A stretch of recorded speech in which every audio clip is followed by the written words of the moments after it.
Hey, what's up, guys, and welcome to the second week of my training with an online coach. So, starting off, I did chest day on Monday, and I did 8 sets of 3 with 315 pounds, paused at the bottom and the top. Um, Everything went pretty smooth. As always, I keep my feet flat on the ground. I keep my head down, I don't lift my head up. I try to keep my rear delts tight and squeeze them so they're not moving or relaxed. And also, I try to put my shoulders to the side and squeeze my lats to get extra power when I am at the bottom of the movement.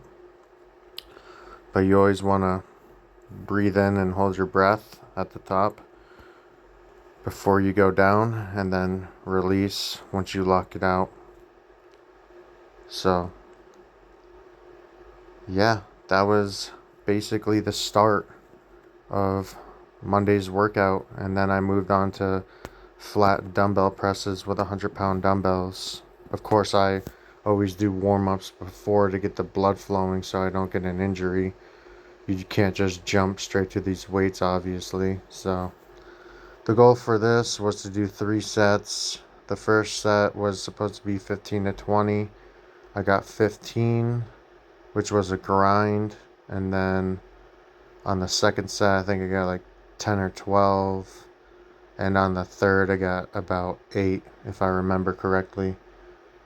And then after this I think I did more tricep work.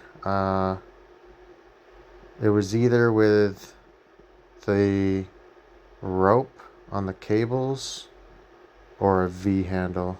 I can't really remember correctly. I've been doing so many different exercises lately.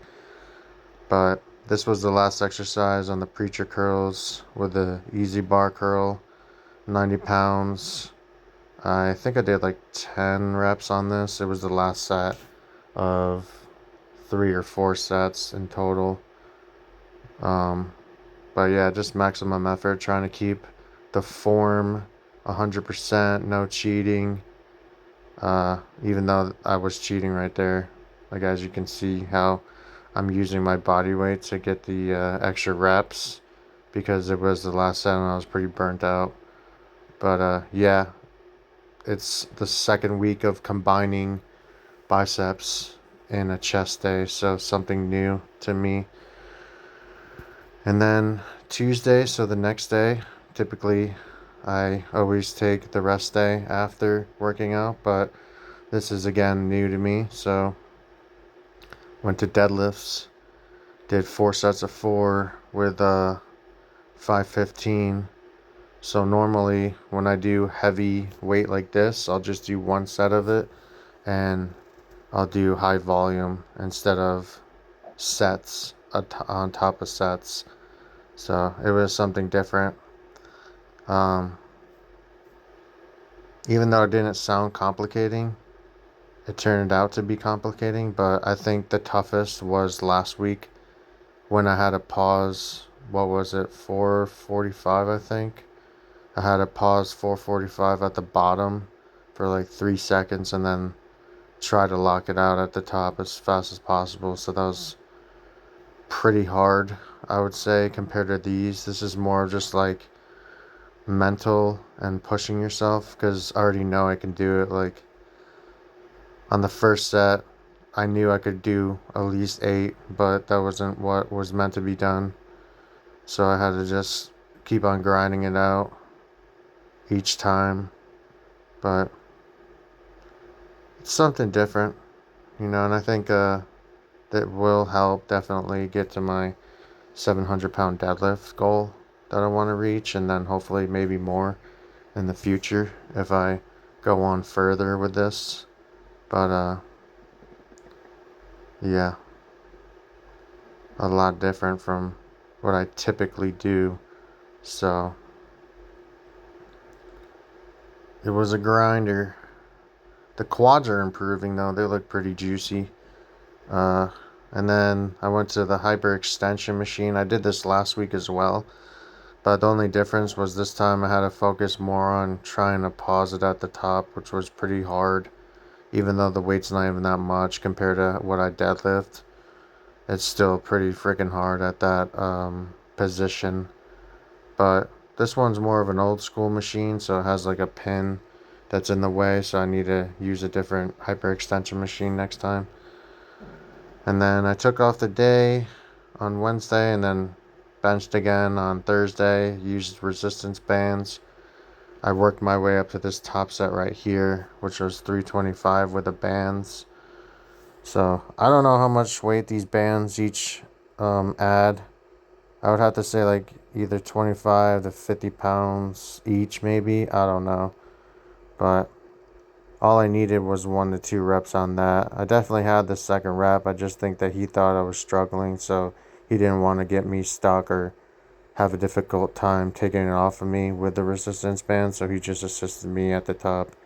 But it is what it is. 6 sets of 290 pounds after the top set that I did with the resistance bands. 6 sets of 5, all paused once again because I'm not doing touch and goes anymore unless I'm told to do so. But yeah, pretty insane week. And I finished off on Friday with safety bar squats. This was the last set. I did 2 sets of this with 335 pounds. So this Elite FTS safety or squat safety bar, whatever you want to call it, is a 65-pound bar. And I thought it was 55 pounds, so I was doing even more than I thought, which kind of messed me up. Plus, I kept miscounting all the reps for the entire day as well. I don't know what that's all about, but I figured out that I need to widen my foot stance more because it was just creating a lot of pressure on the knees, making it painful to even hit depth.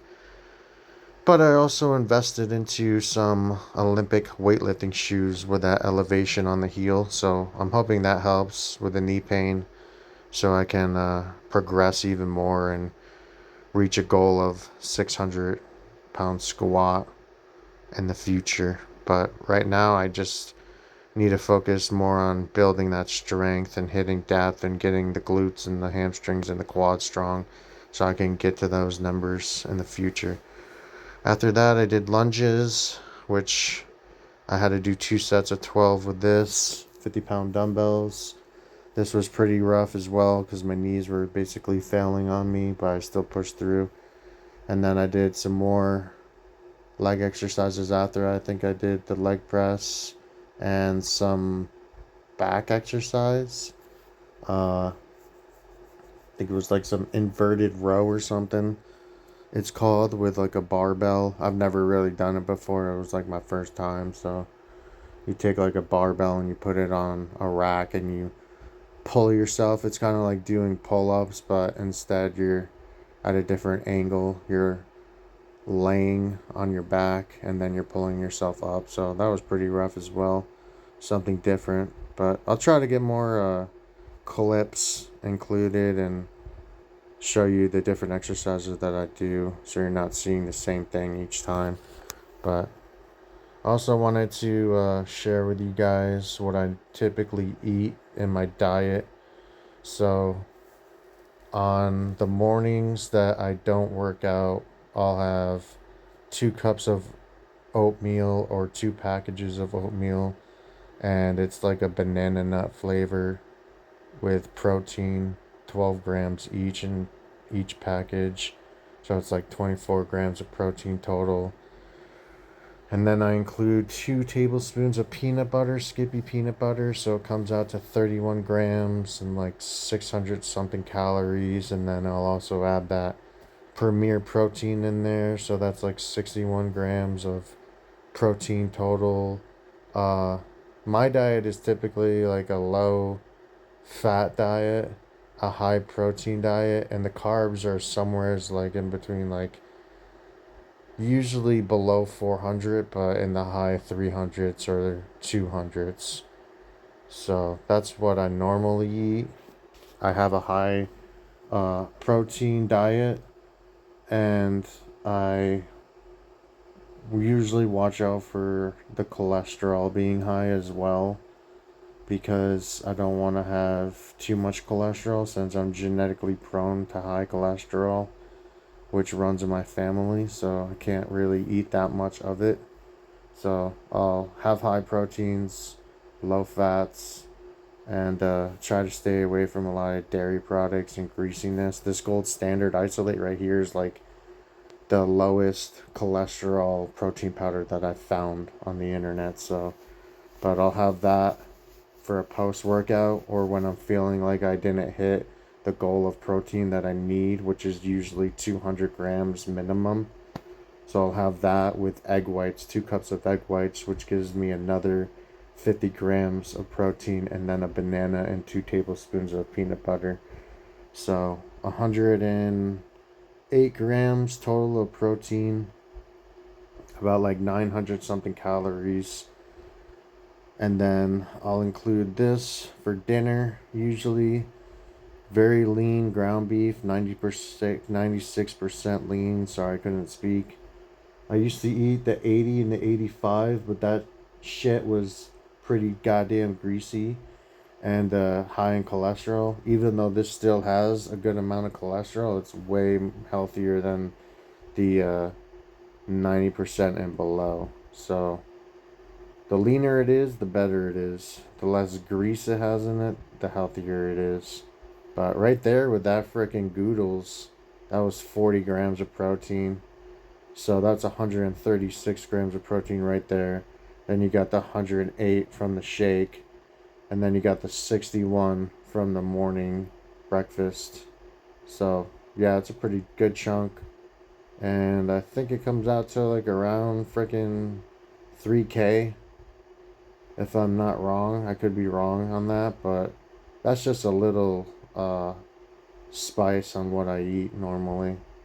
So I just wanted to share that with you guys. But as always, I hope you guys enjoyed the video. Like and subscribe. Stay tuned for next week. And thank you for watching.